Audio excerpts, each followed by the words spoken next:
Hey, I'm Steph. And I'm Meg. And you're listening to the Slowly Stitched podcast, where we talk all things conscious fashion. In honour of Pride Month, this episode will cover the intersection between fashion and sexuality.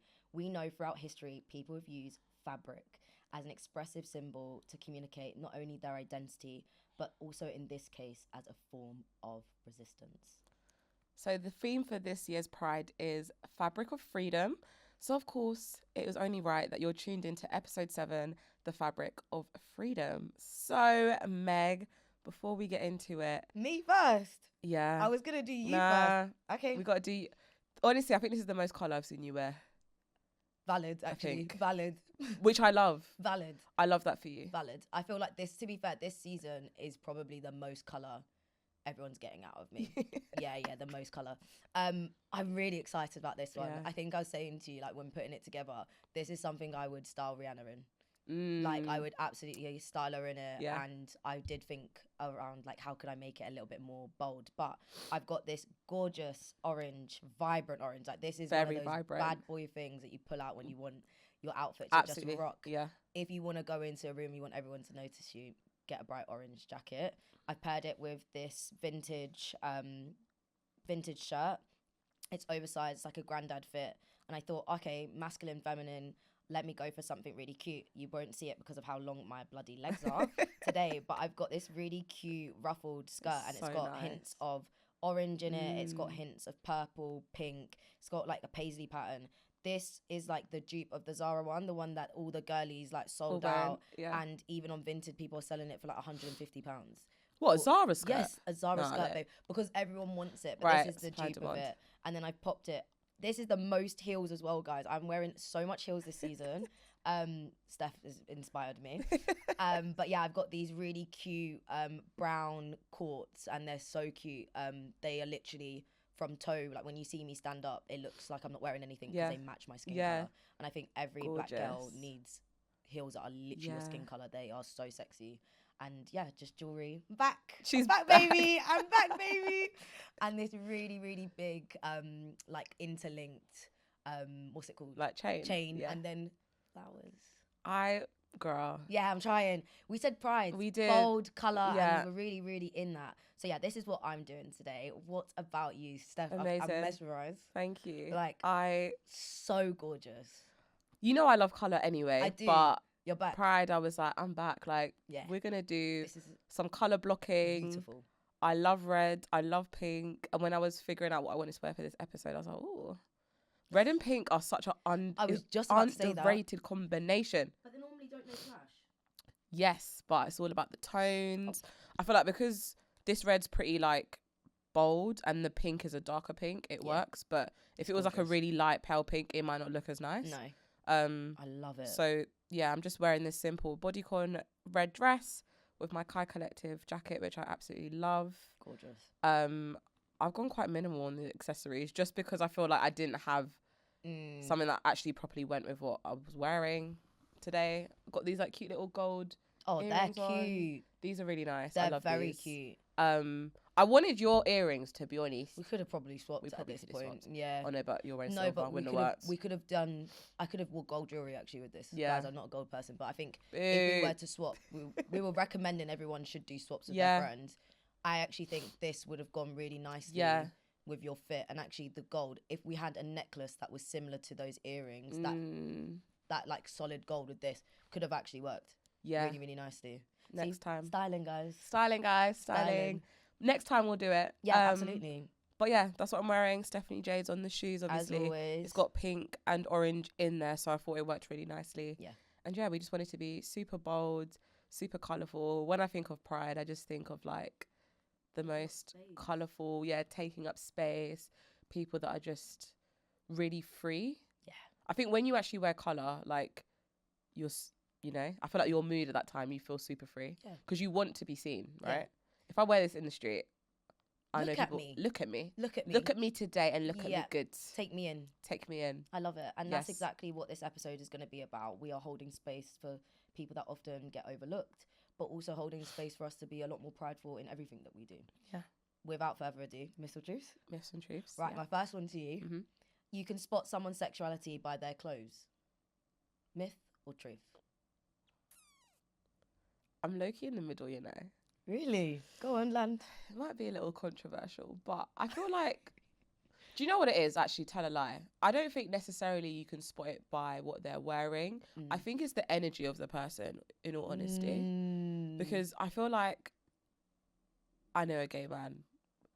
I love gay men. Like, they just have a certain energy to them. Yeah. Where it's like, I just know this is not a straight man.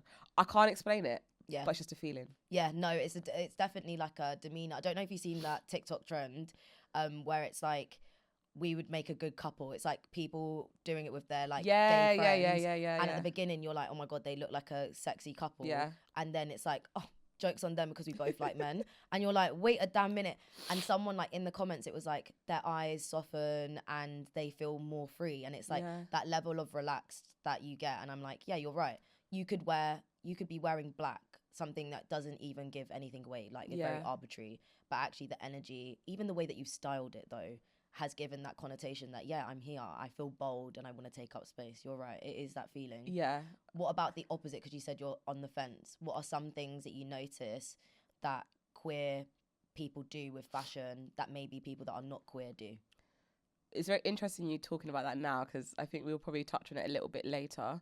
But I personally think that we're not in a stage at the moment in society where, particularly like masculine, cisgendered, heterosexual men actually play with fashion. They're less likely, like even if I look at my own boyfriend, for example, he is not really going to implement feminine elements into his style or into his outfits, because I do think that perception is still there, where it's like, if you see a man like if you see a man wearing like something that's pretty feminine, you're just automatically going to think he's gay, which is just ridiculous. Clothes are not gendered, ladies and gentlemen. They're not gendered. It's just that society has put these connotations on certain items, certain colours, etc. Exactly. So I feel like because of that, if you see a man that's like super feminine, I feel like 8 times out of 10, he's probably going to be queer. Yeah. So yeah, I think there's still a lot of stigma around actually experimenting with like feminine elements if you're a man, whereas if you're a woman, totally acceptable. I could be androgynous today, masculine tomorrow, feminine the day after that, and no one's gonna bat an eyelid. Yeah, no one's gonna necessarily say, oh, Steph's gay. Yeah, you know. Yeah. So that's me. I love it. Next one. Yep. Queer fashion is just about being loud and bold. No, I think there is that misconception that I think from having friends tell me about their coming out stories or exploring their own sexuality and their own identity and what it means to be queer. I think there is that connotation that when you accept who you are, you're supposed to be bold around it. But as we've mentioned with clothes, like it doesn't mean that you need to wear just colour or be flamboyant to be bold. You can be bold in your masculinity even though that you're queer. From any aspect, you can be bold even though that you're feminine. Like, and actually your feminine energy isn't actually through your clothes. It's by the things that you like, the company that you keep. So absolutely, I think there is that misconception that it has to be bold, because it's that idea that you've been so closeted and society has pushed you away for so long that, yeah, damn right. Now that life in 2025, it's not amazing. There are still so many things that are affecting this community the most. Like we've seen it so much with politics over the last year, 2-3 years, that rights are being taken away. And I think they have to be bold, because if they're not, they're allowing society to push them into corners that they don't want to be anymore. So I think there's an element of duty, and I hate that, because I know my friends sometimes are like, why can't I just exist? Why is there a duty that I have to fight every day? Why can't I just exist? But I don't think it is always necessary. And I think that's why Pride, like being this month, and having spaces that you should be bold, and it's a collective bit. It's what we said around clothes communicate things. When you are bold, the connotation, if you are wearing a rainbow, I already know there's someone here that I feel safe with. Yeah, I found my people. So I get it, but I don't think it's the only thing. Like, being queer is not a homogenous group. Like everyone, in the same way that being straight is not a homogenous group. Not everyone is wearing grey or whatever. Do you know what I mean? So it's like, it's a very interesting thing, but I think people should dig deeper and be like, actually, what are the reasons why someone might have to feel like they need to be bold, so that they don't have to do the whole thing of like over explaining, like, and someone asks you, oh, who are you dating, and they assume different things. Like, I think it just communicates, like we say, fashion is a language. So I think the boldness comes from, I just want to exist. Yeah, as quick as possible. Yeah. Yeah. Yeah. Yeah. My next one for you is masculine women and feminine men are the only ones who face fashion judgment. Myth. Yeah. I actually think everyone is judged. All the time. All the time, no matter what community you belong to. So, but again, I think, like to my previous point, feminine men definitely get judged more than masculine women. Yeah. For sure. Yeah. It's kind of socially acceptable to be a masculine woman. Yeah. Feminine man, it's really difficult. That's like danger zone, especially when you kind of look at how different identities intersect. So, for example, like if you're a black gay man, yes, or specifically, I'll speak from the Caribbean experience. A Caribbean bi. Yeah, that's you. People still get killed in Jamaica. I was just about to say that for being. It's actually because respectfully, why do my choices affect your life to the point where you're like, I've got to murder you? Yep. Like it's ridiculous. So bizarre. Like obviously me being Kenyan as well, like everyone knows Africa ain't any better on the other side of the pond, sis. One of my favorite creators from Kenya, he's had to rebrand because someone outed him by mistake, and everyone was like, "Oh, are you gay?"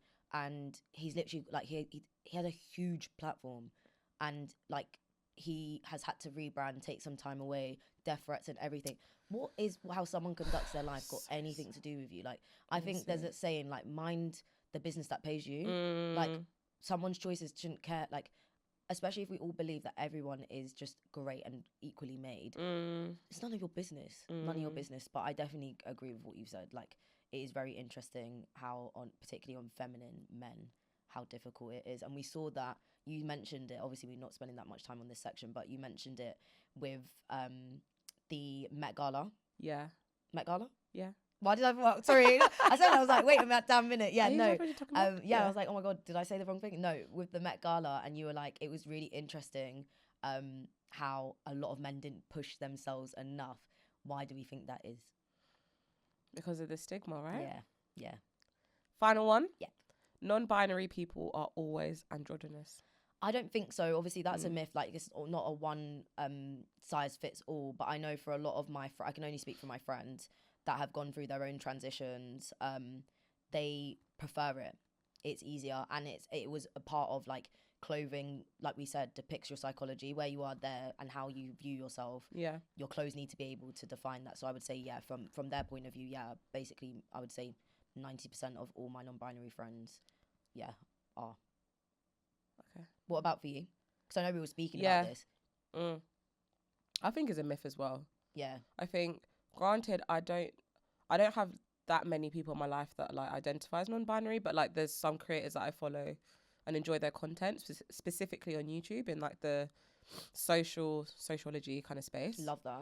I've got loads of recommendations, but yeah, there's one person I'm thinking of in particular.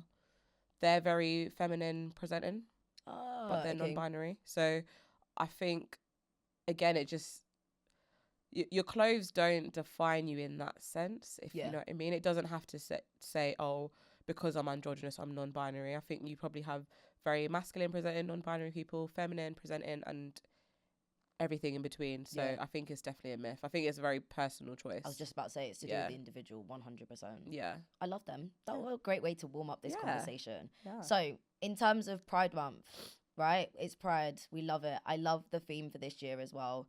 Fabric of freedom. What?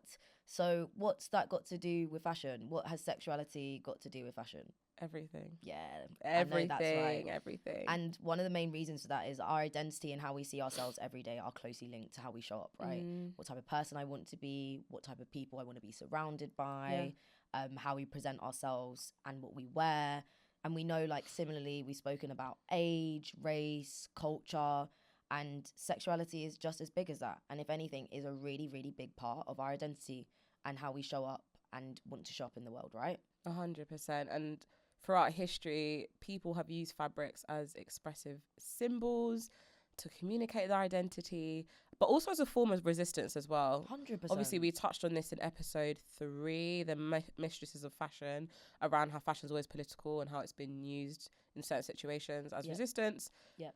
LGBTQ community is no different, and you know they are really facing a lot of challenges, as to your point that you said earlier, particularly in the past year or so.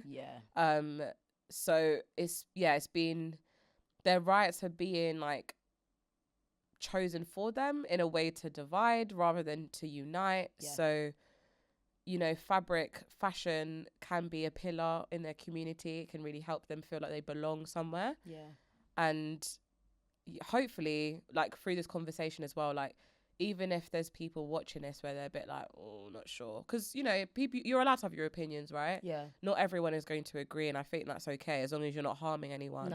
But hopefully you take something away from you take something away, and you realize actually the queer community have contributed so much to fashion, to everything, and they deserve their flowers, because a lot of the things that you're wearing, no pun intended, a lot of the trends that we indulge in, or the things that we wear, or things that are now socially acceptable to wear, down to the queer community. So they need their flowers in 100%. That sense, for sure. So like we said, we hope you take something away from it.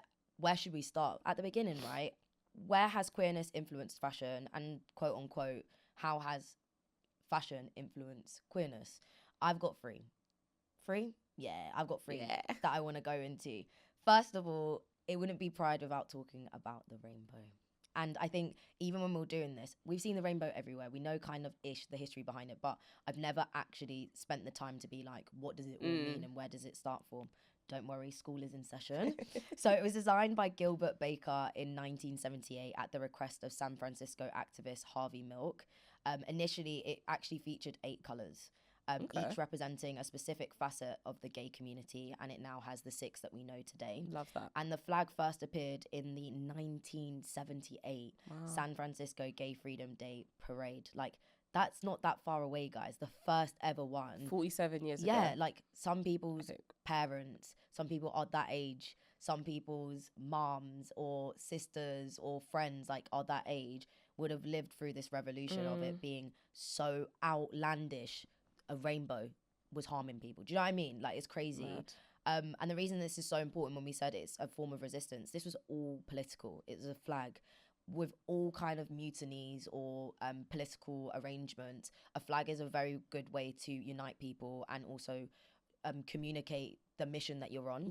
That's why you wave your white flag when you want wars to stop, or that you have a coat of arms as a way of like putting people together in a space, all fighting for one thing. So that's exactly what they did with the rainbow flag. And I think what people forget is, like, people did die by wearing these things, by pushing this message. And unfortunately, Milk was assassinated in November of 1978. And that's why the rainbow flag has become even stronger. And that's why when we say around being bold and standing in solidarity, that's why it's become such a huge token to remind everyone of where it started. And I guess the last bit is just around what do the colours mean? Like, I didn't know this. Red stands for life, orange for healing. So I guess I'm in healing, which is actually very fitting. Yellow for sunlight, green for nature, blue for serenity, and purple for spirit. So me and Steph today are in life and healing. Which I really, really love. That, yeah. What about you? What were you thinking in terms of like things that kind of came to your head? Well, there's also, again, I touched on it earlier, so a little bit premature, but just the role of gender and the art of experimenting. So again, playing with both those masculine and feminine elements. So again, throughout history, fashion has been used to communicate people's identities in the world, and the LGBTQ community have historically been unaccepted by mainstream society.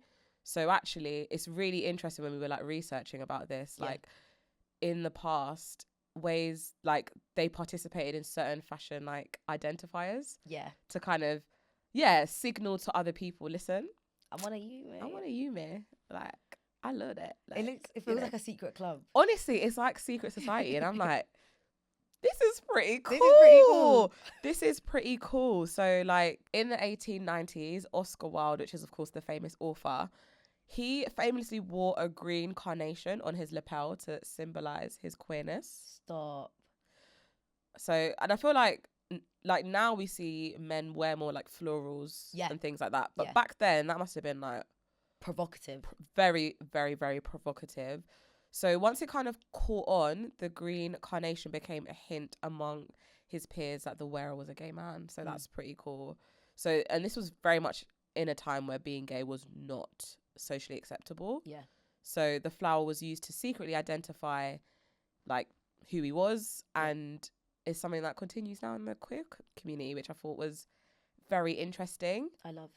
Female example. So Love in the that. 1920s, when women began dressing more masculine, many queer women adopted these styles, like with trousers, you know, tailored suits, all of that good stuff. So even though not everyone in the community used this as a signal, actually wearing trousers at that particular time was a nod to being a lesbian. So literally changing from a skirt to putting your legs in some trousers. Again, act of resistance. Which I it's love. Always political. Always political. And then the Give us final one, which I feel like you still hear about today. So in the 1980s. I know which one you're about to say. Because didn't we have this people growing still up make at jokes school? now. Yes, people still make jokes about this now. Yeah. This is essentially... I know exactly which one you're on about. Go for it. Basically, you know, gay men would pierce a certain side of their ear. Or both. To signal their sexuality. Yeah. An earring on a certain side of their body, again, acted as a signifier to other people that, listen, I belong in this community. Yeah. Come say hi, you know, if you're part of it. So I thought that was super interesting. Yeah, no, absolutely. I think the last bit that I just wanted to pull on, because you talked about those like subliminal, God, English, those subliminal,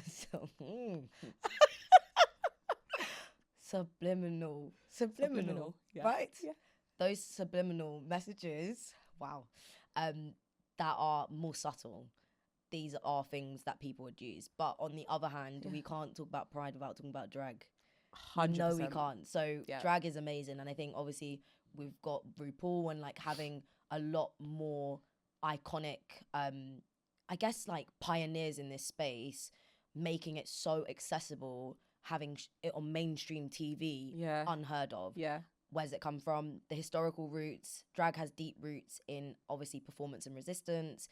Kind of dating back to the ballroom culture of 1920s, which is ages away, 100 years, and thriving through underground queer scenes, and obviously mainly around Black and Latinx communities. It's been a huge form of self-expression, music, art, clothing, styling, hair, like jewelry, all of it.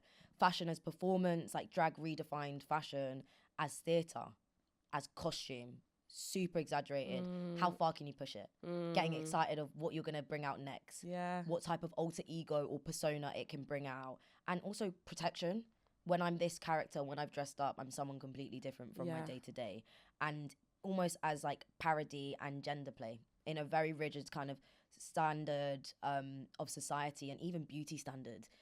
Drag has influenced makeup incredibly. So that cut crease, you think we did that? No. An expression beyond binary.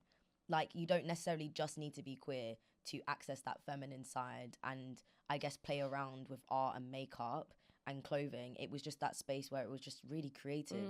And people forget, like, back before women could perform on stages, men were dressing up as women in plays, in movies, in music. But now it's that form of resistance when actually it was just a way of life. And it's still that way of life, and what I really love. And I guess the last bit is just from runway to red carpet. And it's just so beautiful to see. Again, we've seen it on the red carpet, and I know we've got some examples to go through, but has like really shaped trends from makeup, silhouettes, like the idea that you can like really, really push. You can might wear a suit on one side and it's a dress on another. Like, it's really amazing, and influence like designers like John Paul. You know, I saw someone wear the sexiest dress earlier, and I said, where is it from? And she was like, John Paul. And you've got Vivienne Westwood as well, and even in fast fashion today has been very, very influenced by drag. So that's my last example. I love drag. It's great. If you guys haven't watched Drag Race, please go watch it. Please, man. I'm just like, it's a vibe. How dare you do your makeup like that? Do you not pause and sit and be like, what did you use? What base? What's your setting spray? That's what I need to know. Your setting spray. And it's just like, this is a little bit of a segue, but what I love about the queer community is just the creativity is next to none. Next level. Next to none. Mm-hmm. So, should we share an example each? Yeah, you go first because I've literally been speaking for England. So, you go first. Oh my gosh, I've got 2 written down here. Which one do I want to go with? I'm going to go with Alexander McQueen.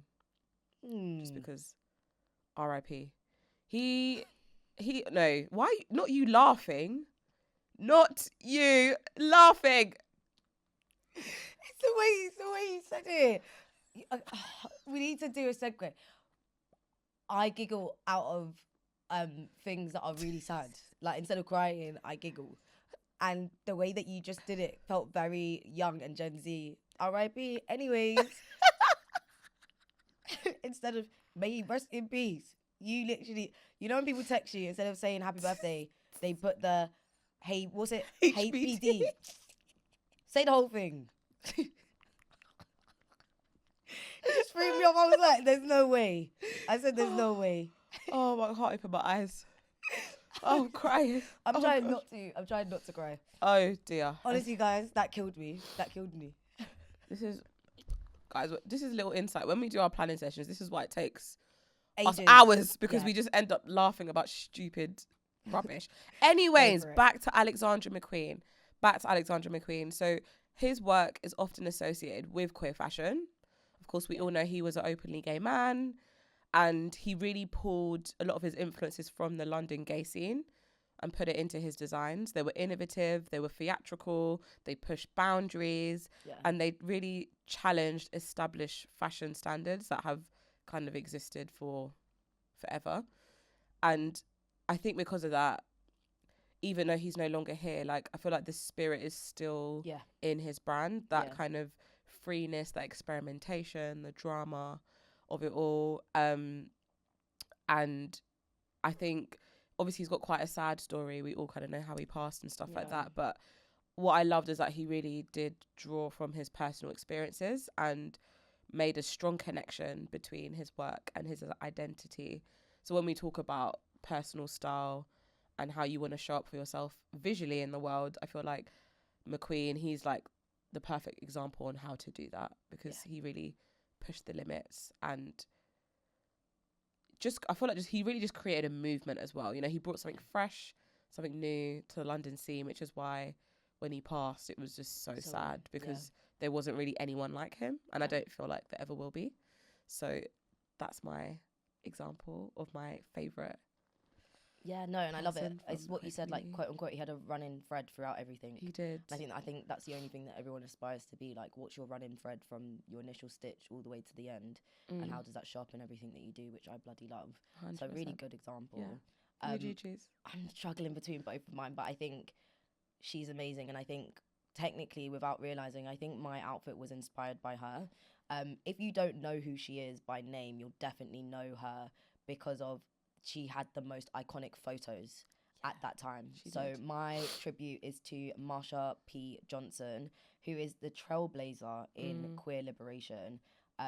She was born in 1945 but passed in 1992, and she was a black trans activist at a time where you would never, like, being trans was not even really spoken about, and she was a drag queen and a central figure in the Stonewall Uprising of 1969. Like, she's been fighting for these rights for some time, and I think she's incredible because not only is she a fashion icon, she's also a trailblazer, and she later co-founded The Star, which is the Street Transit Action Revolutionaries, advocating for homeless trans youth.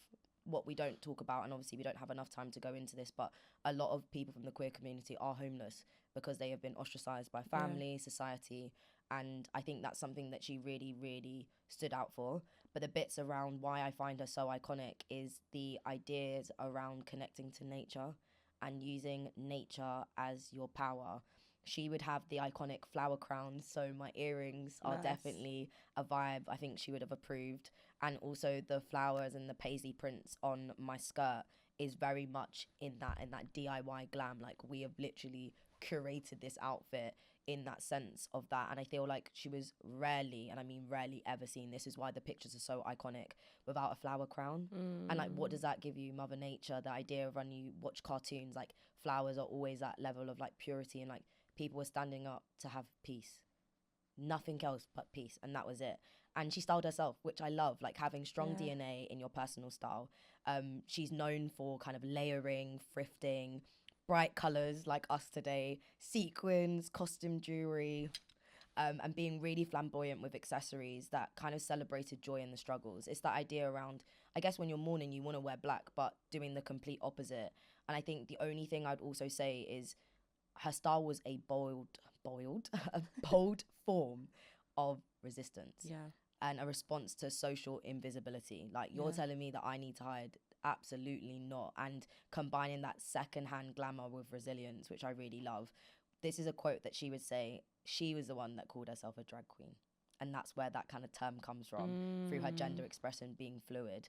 And it's the idea of deep personal struggle, blending femininity, rebellion, and spiritual self-reflection. And it's the idea of a lasting legacy in fashion. And I think even though she's passed, I see so much of her in Pride and what people tend to wear. I see so much of her in the Black queer community and how people photograph, particularly things that I've seen on magazines, covers. And I also see so much of her in the idea around sometimes the choices that we make and the values that we have for ourselves often mean that we can't exist and move through life in the same way. In the same way that we spoke about race, like, it is very different, and understanding that those barriers, everyone needs to come behind. If you support everyone, then everyone benefits. Like, it's better to join and be an ally than stand against people. And I love that idea around bringing communities together, and it's political. It has to be. And I just think it's beautiful. I love it. Yeah, she really deserves her flowers. And also being Black, trans, and gay at that time. Oh my gosh. Would have been one of the hardest things. I can't even imagine. Think about it. Think about that time. 1969 in the States. Like, the amount of, I think people are not deep in, like, imagine leaving your house and everyone wants to kill you. And you've decided to wear the most vibrant, colourful life thing. Like, can you imagine that? Yeah, she was putting her life on the line. Yes, she every really single time. Like, this was like, if I don't do this, nothing will change. And it was heavy around clothing. It wasn't just waving a flag. It was everything that you are in your DNA and utilising the thing that people see first, which we keep saying is clothing, as your first shout, is incredible. And I think that's what we need to take from this. Like, whether you are part of this community or not, it's that idea that in everything that you do, even the small things can be part of your rebellion and revolution. And I just think clothes are way deeper. And yeah, thank you, Marsha. Yeah. Like, thank you, McQueen. It's probably making me emotional because I'm like, wow, these people it's really, actually really sad, did. But yeah, I hope wherever they are, they know that they've made such a lasting impact on the world, 100%. and that people will forever talk about them because of the impact that they made. And yeah, I think both of them just be bold. What's the worst that can happen? And I think sometimes people think being bold is again, like, going back to our myths and truths, it's around like being super colourful, super out there. But find what bold means to you. What does bold mean to you? If you was to answer the question, what does it mean? Sorry, I just thought like vulnerability. You know it, I know it. My boldness comes from vulnerability. Being able to be proud enough to be like, I am not perfect, I don't get everything right, and equally in my weakness you find my greatest strength. That is how I exist, being bold. Whether that is me talking openly about my mental health, me being bold in how I style things, or my hair, or my jewelry, or the company that I keep and the things that I stand for. My vulnerability is my boldness and in my strength. What about you? No, because the way you put me on the spot, I said, sis. I said, Lord, we're going there. No, but yeah, thank you for asking that question, because yeah, for me, I'd say vulnerability. What is it for you? How do I follow that beautiful monologue that you just gave? Guys, vote for Meg. No, joking. I think this is such a like, I feel like people always tell you to do this, but like really believing in myself. I think that is an act of boldness. Like, especially like when you have a brand owner, for example, like, and even if I think about how I'm trying to price my products, right? It's higher than a lot of people. And I've had people in my life tell me it's too expensive, it's too this, it's too that. And it's made me really doubt myself and doubt my product. But it's like, I know what I have to offer. It's very well researched. I'm genuinely trying to create, you know, a movement, not just a brand, but like a mindset change. And that's bold for me to kind of stand here and be like, do you know what? I hear what you guys are all doing, but I don't want to do it. I want to go down my own path. I think that's what boldness means to me. And I use, again, my clothes to express that too. Because I feel like as my confidence grows, the more I'm like, do you know what? Yeah. Why am I not going to wear that? Again. I'm going to wear it. Again. I'm going to wear it. Wear your clothes. Time. Ladies and gentlemen, we always say it. Shop your wardrobe. Wear your damn clothes. Wear your clothes. Who's going to fight you? Nobody. Like. And if they do fight you, I'll fight them for you. How about that? Yeah. What are you saying? No, I'm joking. But that was so beautiful. And obviously, like, I'm so proud of you as well. And also, we're bold because we're bringing conversations like this that are otherwise tabooed, not heard of. Whether you are part of a community or not, having spaces where you can uplift other people is bold. Absolutely. So I'm really proud of us. This conversation was so beautiful. And to all of my friends and family who are celebrating Pride, we love you. We do love you. We're so proud of you. It's not easy. And yeah, love you lots. We've come to the end. Oh my goodness. And now it's over to you as always. I've got 2 points for you listening at home. Those of you who are celebrating Pride, who was the first person you looked up to for your fashion inspiration? What were their names? And let us know. And for everyone else, is there a moment where fashion helped you feel seen for the first time? Very good question. I know, they're good ones, isn't it? Great questions, Meg. So, as always, thank you so much for watching. Make sure you like, you comment, you subscribe, and share it with a friend so we can reach a new audience. As always, we will leave some resources for you to read, watch, listen to in the description below. So go check that out if you're interested. There'll be some good ones. There will be some good ones this good time. Ones. Yeah. Do you want to say it or do I want to say it? You go. You go. No, you go. Okay. And always remember that the best fashion statement you can make is staying true to yourself. Until next time. Bye. Bye.